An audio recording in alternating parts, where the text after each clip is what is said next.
या सिस्टर निदा।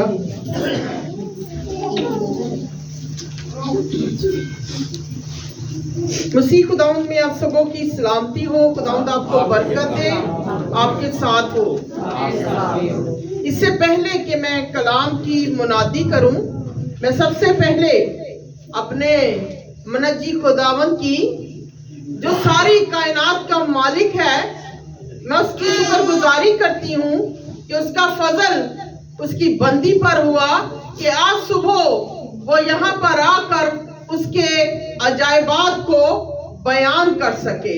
उसके बाद मैं पास्टर डेविड जानासी, प्यारे भाई, भाभी और जितनी भी यहाँ की कैबिनेट है उनकी भी मशकूर हूँ जिन्होंने मुझे मौका बख्शा यहाँ पर कलाम की खिदमत के लिए।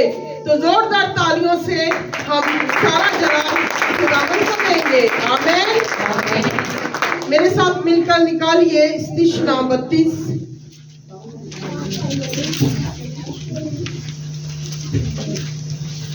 नौवीं आयत से मैं खुदावंद के पाक कलाम की तलावत करूंगी। इस्तिशना 32 नौवीं आयत। क्योंकि खुदावंद का हिस्सा उसी के लोग हैं, याकूब उसकी मिरास का पूरा है। वो खुदावंद को वीराने और सूने होलनाक बियाबान में मिला। खुदावंद उसके शौगिर्द रहा, उसने उसकी खबर ली और उसे अपनी आंख की पुतली की तरह रखा। खुदावंद के पाक कलाम पढ़े और सुने जाने पर खुदावंद की बरकत हो। इस कलाम के वसीला से खुदावंद मुझे भी और आपको भी बरकत दे। आमीन। सब तशरीफ रखें। पिछली दफा जब यहाँ पर कलाम पेश किया गया तो मुकद्दस मूसा से मरने से कबल खुदावंद ने चंद बातें की। थोड़ा सा रिमाइंडर देना चाहती हूँ कि क्या ये लोग मुझे छोड़ तो नहीं देंगे, इसलिए तू कवानीन जो है वो लिख दे ताकि इन्हें हमेशा याद रखा जाए। क्योंकि जो चीज लिखी जाती है वो फिर हमेशा के लिए होती है। इसी तरह खुदावंद का कलाम है जो हजारों साल पहले लिखा गया मगर आज भी ताजा है और आज भी इसका असर है और आज भी ये काम करता है। लिखा इसलिए गया ताकि हमें हमेशा खुदावंद का जलाल याद रहे। फिर जब मुकद्दस मूसा ने एक खूबसूरत गीत खुदावंद ने कहा मेरे लिए लिख, हमने खत्म किया तीसरी आयत से, क्योंकि मैं खुदावंद के नाम का इश्तिहार दूंगा और तुम हमारे खुदा की ताज़ीम करो। यह गीत नहायत ही खूबसूरत है और बकायदा खुदावंद ने एक बात कही इस गीत के बारे में, इसे हमें हिफ्स करना चाहिए, यानी कि याद रखना। हिफ्स उस बात को कहते हैं जिसे हम कभी भी ना भूलें और सुबह शाम उसका जिक्र करते रहें। अब आगे 9वीं आयत में खुदावंद ने बड़ी खूबसूरत बात कही, क्योंकि खुदावंद का हिस्सा उसी के क्या है, लोग हैं। याकूब उसकी मिरास का पूरा है। वो खुदावंद को वीराने और सूने होलनाक बियाबान में मिला। इस गीत की खासियत यह है कि खुदावंद ने हमें फुल कॉन्फिडेंस दिया कि जब आप मेरे बाजुओं के नीचे होते हो फिर आप मेरी आंख की पुतली की मानित होते हो। जिस तरह आंख की पुतली को कोई बंदा टच नहीं कर सकता, इस तरह आपको भी कोई टच नहीं करेगा। एक बड़ा कॉन्फिडेंस है। और फिर जिक्र किया गया इस गीत के अंदर, किसका जिक्र किया गया, मुकद्दस याकूब का। आप सब जानते हैं याकूब की कहानी कि किस तरह उसने पैलौठे का हक लिया।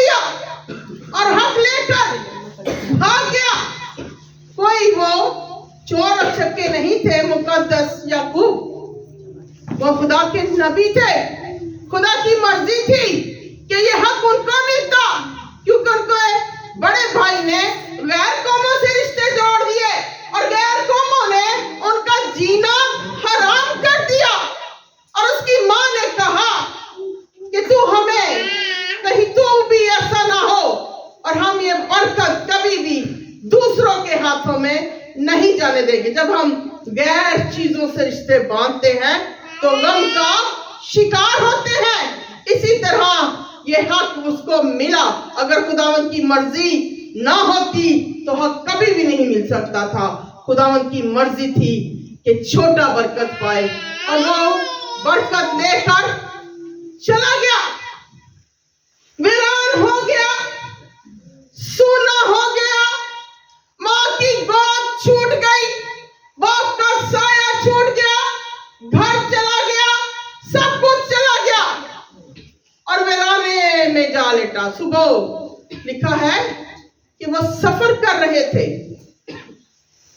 और शाम जब पड़ी, हम देखेंगे एक हवाला पैदाइश 28 पे निकालिए मेरे साथ मिलकर, जिनके पास खुदावंद का जिंदा कलाम है। हम देख लेते हैं क्या हुआ। पैदाइश 28 बाब 10वीं आयत से हम खुदावंद के कलाम की तलावत करेंगे। और याकूब बेरसबा से निकलकर हारान की तरफ चला और एक जगह पहुंचकर सारी रात वहीं रहा, क्योंकि सूरज डूब गया था। उसने जगह के पत्थरों में से एक उठाकर अपने सरहाने धर लिया और उसी जगह सोने को लेट गया। ख्वाब में क्या देखता है कि एक सीढ़ी जमीन पर खड़ी है और उसका सारा सामान तक पहुंचा हुआ है और खुदा के फरिश्ते उस पर से चढ़ते उतरते हैं और खुदावंद ने उसके ऊपर खड़ा कह रहा है कि मैं खुदावंद तेरे बाप इब्राहिम का खुदा और इसहाक का खुदा हूँ। मैं ये जमीन जिस पर तू लेटा है तुझे और तेरी नस्ल को दूंगा और तेरी नस्ल जमीन के गर्द के जरों की मानिद होगी और तुम मशरिक और मगरिब और शुमाल और जनूब में फैल जाएगा। अब याकूब मुकद्दस बिल्कुल वीरान हो गया, तन्हा हो गया, वीराने में रात पड़ गई और वहां पर लेट गए। सरहाना भी ना था। एक पत्थर को लिया और उस पर सर रखकर लेट गए और सोचने लगे कि अब आगे क्या होगा, मैं क्या करूंगा मेरे खुदा, मैं किस तरह सरवाइव करूंगा।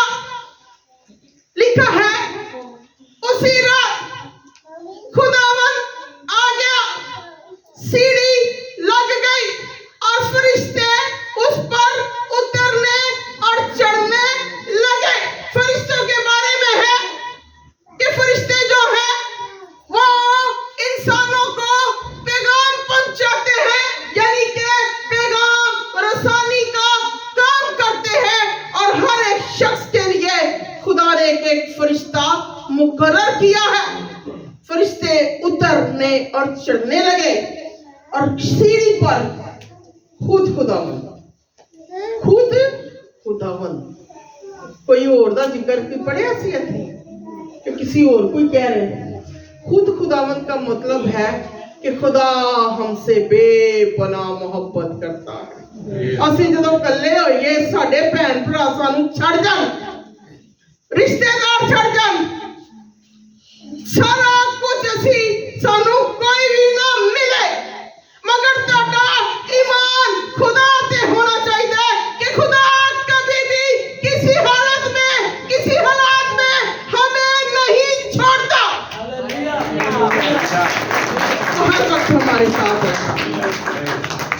इसी तरह हुआ और खुदावंद मुकद्दस याकूब से बातें करने लगे और कहने लगे कि मैं किसका खुदा हूं, इब्राहिम और इसहाक का। उनके जाने के बाद फिर पूरी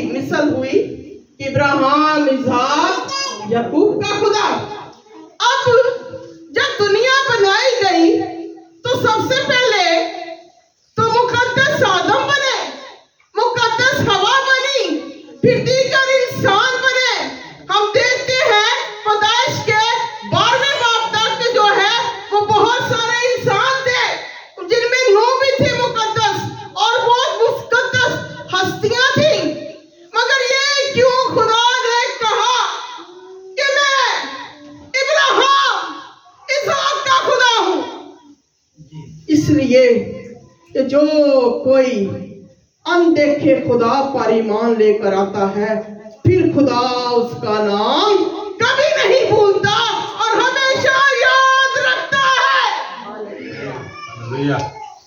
उनका नाम नहीं जिनको सबसे पहले बनाया गया, क्योंकि खुदा को कभी भी नाफरमानी पसंद नहीं। लेकिन इतना अजीम खुदा है, हम जितनी मर्जी नाफरमानियां करें, हम एक दफा झुक के उससे माफी मांगे तो वो हमें माफ कर देगा। इतनी बड़ी शख्सियत। इसीलिए मैंने रात को, मैं लेटी सोच रही थी, तो मैं आधी रात को मेरी 2 बजे आंख खुली, तो मैंने सोचा, फिर मैंने दोहराया, मैंने कहा सबसे पहले तो मुकद्दस आदम बने, हवा बनी और दूसरे नबी बने, मगर फुली कॉन्फिडेंस से खुदा ने किसी के बारे में नहीं कहा कि मैं इब्राहिम, इसहाक और याकूब का खुदा हूं। उसने ये 3 नाम लिए और ये 3 नाम पूरी बाइबल में घूमते हैं। और इस नामों में मैं आज आपको बताऊं, इस कदर ताकत है। हम बहुत सफर पर जाते हैं, बड़ी बड़ी दूर जाते हैं। मैं आपको बताऊं, मैं जब भी गाड़ी में बैठूं, मुझे पता ही होता हमने आगे जाके ठहरना कहां पे, एंड तक नहीं पता होता, लेकिन बैठते ही मैं आंखें बंद करके कहती हूँ, ए इब्राहिम, इसहाक, याकूब के खुदा, हमारी रोटी पानी और रहने का इंतजाम कर। आप यकीन नहीं जानते, खुदा मुझे रॉयल जगह पर जा ले जाता है। इतनी बड़ी ताकत आज भी इन अल्फाज में मौजूद है। हमारी जिंदगी में काम क्यों नहीं हो रही? हम भी दुआएं करते हैं, बहुत सारे लोग हैं, वो कहते हैं सिस्टर जी सीधे सारा दिन दुआ करने आ, असि दी फला वक्त भी दुआ करने। दुआ, ईमान, ईमान सबसे बड़ी। ईमान का बाप कौन कहलाया? मुकद्दस इब्राहिम कहलाए। कोई खुदा नहीं था, कोई तस्वीर नहीं थी। उसने कहा कि नातेदार छोड़ दे, घर छोड़ दे, कोई कुछ नहीं, ना मकान, ना प्लॉट, ना जगह। उस शख्स ने छोड़ दिया, बाप छोड़ दिया, बहन भाई छोड़ दिए, लूत को लेके चढ़ पड़ा, क्योंकि लूत एक यतीम बच्चा था और वो अपने चचा से बहुत ज्यादा प्यार करता था। इसीलिए तो वो तराई पर मरा, क्योंकि बचपन में उसने मायूसी और नामुमकीनी देखी थी। सदूम, उम्मुरा की सरसब्ज वादियों पे वो मर गया, हाले वो उसको पता नहीं था कि इन वादियों के अंदर मौत बसती। तो खुदा को वो लोग पसंद हैं जो अनदेखे खुदा पर ईमान लेकर। आज साडे मुझसे क्यों नहीं हो रहे? क्योंकि साडा ईमान मर चुका है। हमारा ईमान का ग्राफ नीचे चला गया है। मुकद्दस मूसा ने जब गीत लिखा, तो इस गीत में खुदा ने खास बात लिखवाई। वो खास बात क्या थी कि जब तू वीरान भी हो जाएगा तो मैं तेरा पीछा नहीं छोड़ूंगा। और वाकया भी तो मुकद्दस मूसा लिख सकते थे। याकूब का वाकया क्यों नहीं लिखा गया? याकूब का वाकया इसलिए लिखा गया, आज फिर असी ओही हालात का शिकार हैं। असी ओही हालात च फसे पे। असी जिस मुल्क च रह रहे हैं, इलेक्शन हो गए जे, चाहे चौथा पंजवां दिन है, सानू पता ही नहीं कि साडा बादशाह केड़ा है। लेकिन सानू पता साडा बादशाह कौन है। भाई ने वोट डालने के दिन मुझे एक बात कही कि हाँ सिस्टर पहले दुआ करें फिर वोट डालने चलते हैं। आप यकीन जाने, मैंने किसी पॉलिटिशियन का नाम नहीं लिया दुआ में। मैंने कहा मेरे खुदा, मैं ये जानती हूँ कि तू इस जमीन का खालिक और मालिक है, तू हमारा बादशाह है और तू ही हमारा सब कुछ है। हमें न बादशाह से आने का है न जाने का है, क्योंकि मैं जिस बादशाह की खिदमत करती हूँ, जिस बादशाह को पूछती हूँ,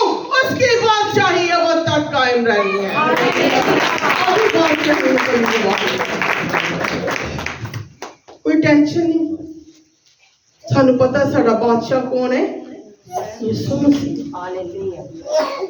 ते दुनिया दा रिवाज है कि जो बंदे ते खुशहाली होए ना ते कहंदे ने चढ़दे सूरज नू सारे ही सलाम करदे। ए रवायत है इस दुनिया दी।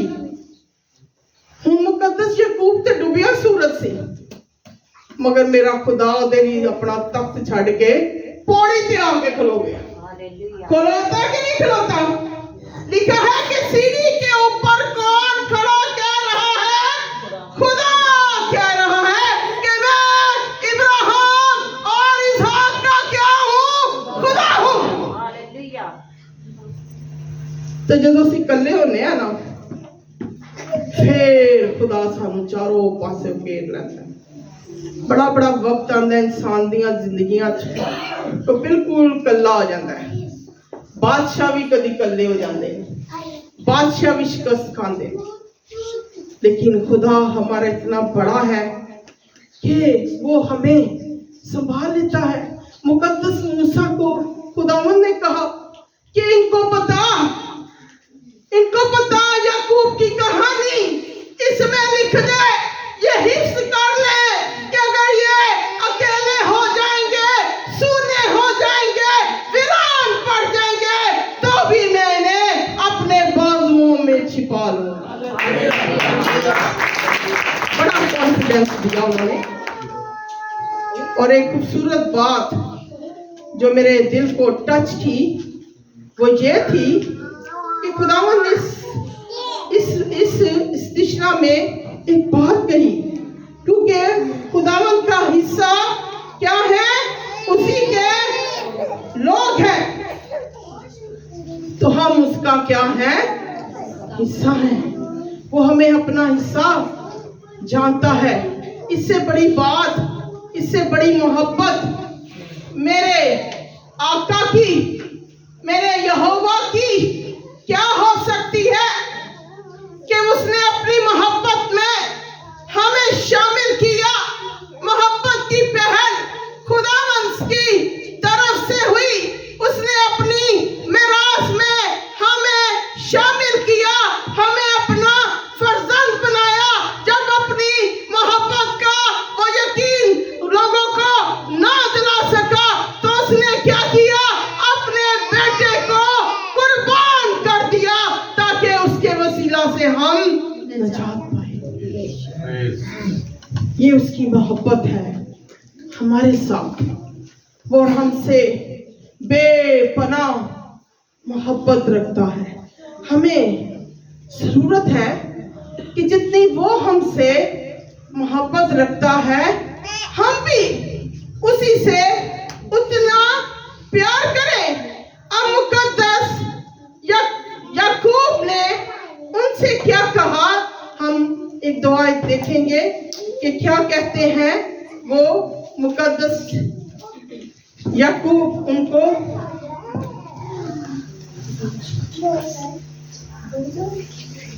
18वीं आयत से, और याकूब सुबह सवेरे उठा और उस पत्थर को जिसे उसने अपने सरहाने दरा था लेकर सतून की तरह खड़ा किया।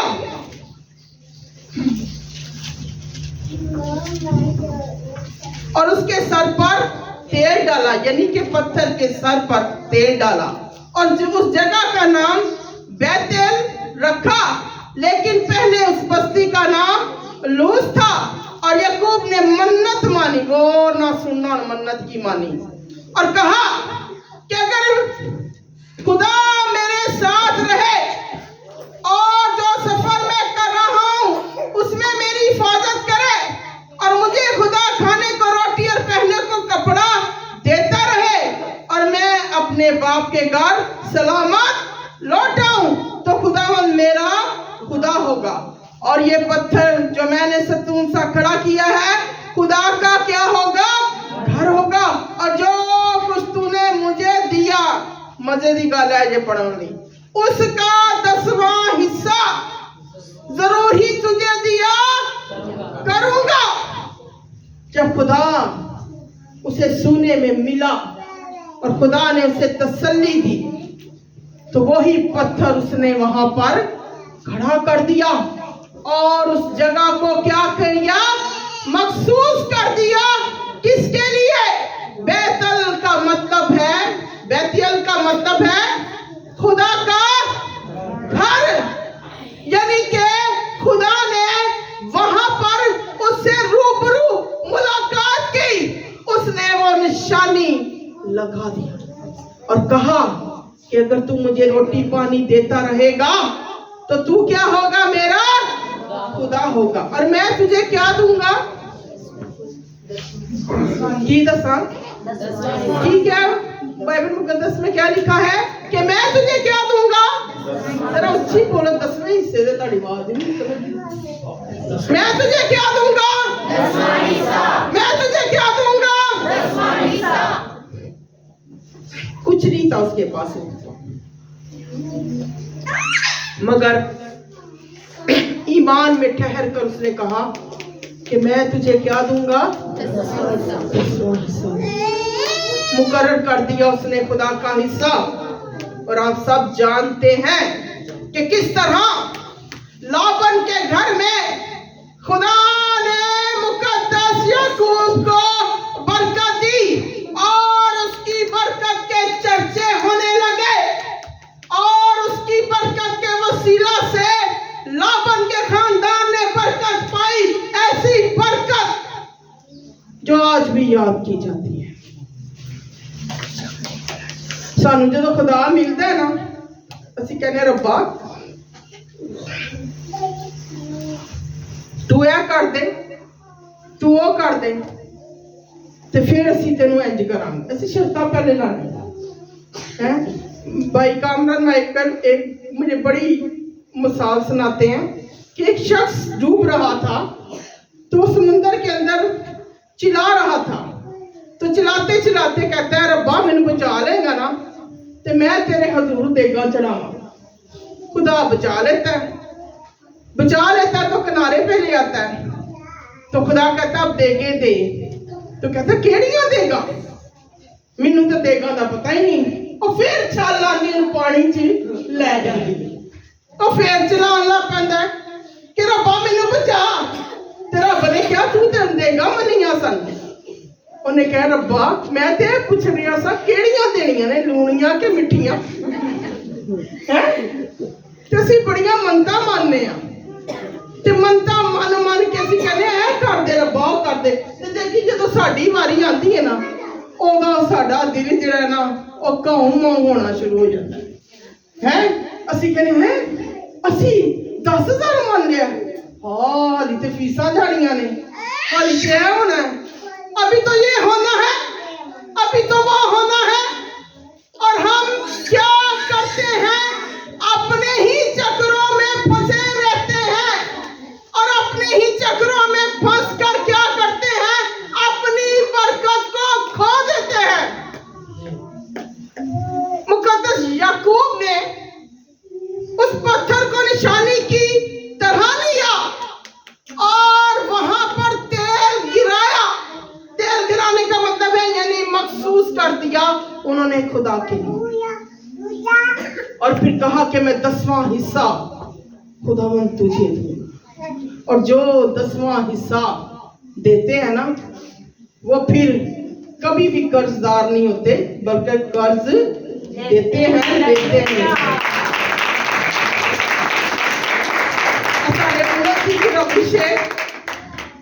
गोरियां दी कि जी गोरे आ रहे ने, गोरे पैसा ला रहे हैं, गोरियों को पैसा नहीं मुकन दिया ते तुहाडा मंगना नहीं मुकन दिया है। मतलब देने में इतनी बरकत है कि खुदा अपना सामान खोल देता है। जब हम खुदा के घर में देते हैं तो सामान खुल जाता है। मेरे बच्चे अक्सर मुझे कहते हैं अब भाग के फकीरों के पीछे जाके पैसे देते हो। मैं कहा मैं तो खुदा नूं कर्ज देनी पई, फकीरों थोड़ा दे रही हूं। मुझे पता है मैं 100 दूंगी तो 200 वापस आएगा, 50 दूंगी तो 100 वापस आएगा, तो मुझे कोई टेंशन नहीं है। मैं तो खुदा को कहते जो गरीबों को देता है वो खुदा को कर्ज देता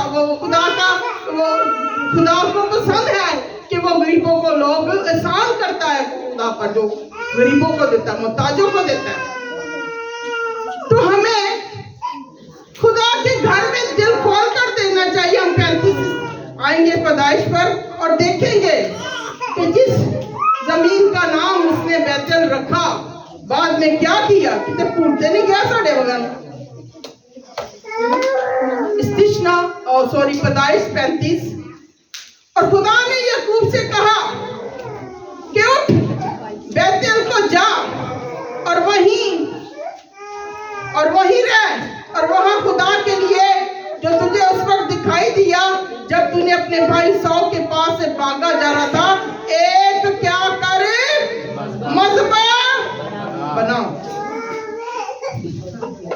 इस शख्स ने, शॉर्टकट बताऊंगी, जब वापिस आया तो बहुत ज्यादा इसके पास बरकत थी, बीवियां थी, बच्चे थे और बहुत सारी हरमें थी, हरमों के बच्चे थे, जानवरों के बच्चे थे, रुपया पैसा था, अमीर हो गया, लेकिन खुदा को नहीं भूला।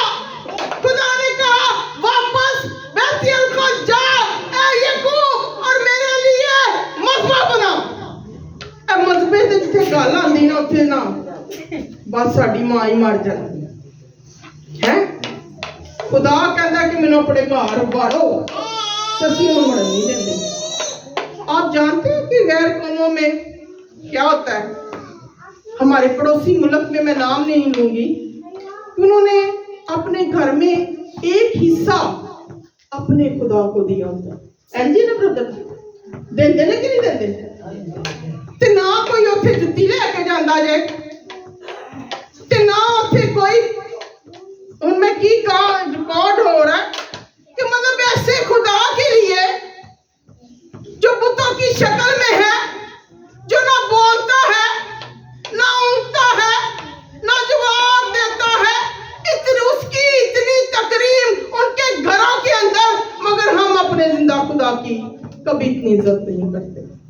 अब यहाँ पर मुकद्दस याकूब ने क्या कहा, हम चौथी आयत में देखेंगे, पैदाइश 35 और चौथी आयत। तब उन्होंने सब बेगाना देवताओं को जो उनके पास थे और मंदिरों को और उनके कानों में थे, याकूब को दे दिया। याकूब को उस बलूत के दरख्त के नीचे जो सिकम के नजदीक था दबा दिया। उन्हें क्या जो खुदा दा मज़बा बनाने लगे हो ना, क्योंकि गुलामों में, हरमों में हर कोई खुदा की इबादत नहीं करता था, और खुदा की एक शर्त है कि अगर मेरी इबादत करनी है तो अपने अंदर से क्या करो, गैर देवताओं को निकाल दो। हम सानू क्या बड़ी खुशफहमी है कि असं इतवार नूं चर्च चले जाने ना तो समझो सारे पाप धुल गए हैं, ऐस खुशफहमी च असीं रहने आ, मगर असीं यह नहीं सोचते कि खुदा दी असीं कितनी बारी दिन च नाफरमानी करते। इंज है ना, करते जे कि नहीं करते? असीं ते अजकल छेती मोबाइल ही नहीं छड्डदे। बच्चे सारा दिन साडे मोबाइल ते जेड़े ने बैठे रहंदे ने। ए मोबाइल भी देवता क्या है? ये क्या है? ते अज तो इनू अपने तो दूर रखना शुरू कर दो। ए मॉडर्न देवता है, ए जमाने दा 21 सेंचुरी दा मॉडर्न देवता ये मोबाइल है, जिसपे सारा दिन हमारे बच्चे YouTube देखते हैं, अच्छी बातें देखते हैं, बुरी बातें देखते हैं। मैंने आपको पिछली दफा मिसाल दी थी ना कि मेरी एक भाभी है, वो लंदन गई हुई थी, तो उन्होंने बच्चे को सिखाया कि जीसस ये है, जीसस वो है, जीसस ऐसे है। तो घंटा सिखाने के बावजूद भी क्या हुआ, बच्चे ने उठकर गैर मबूद की जय की। मतलब घंटा, वो लंदन पाकिस्तान में रहती, तो गई अपने भाई के घर, तो फारिग थी, तो बच्चे को बुला के कहती बेटा इधर आओ, ये हमारे जीसस पापा हैं, ये करते हैं, वो करते हैं, ऐसे करते हैं। बच्चे ने बेटा जी थोड़ी देर के लिए इसको बंद करो पापा। बच्चे ने की कीता सुनो, वो सिखा दे रहे हैं गीत ने ये है जिस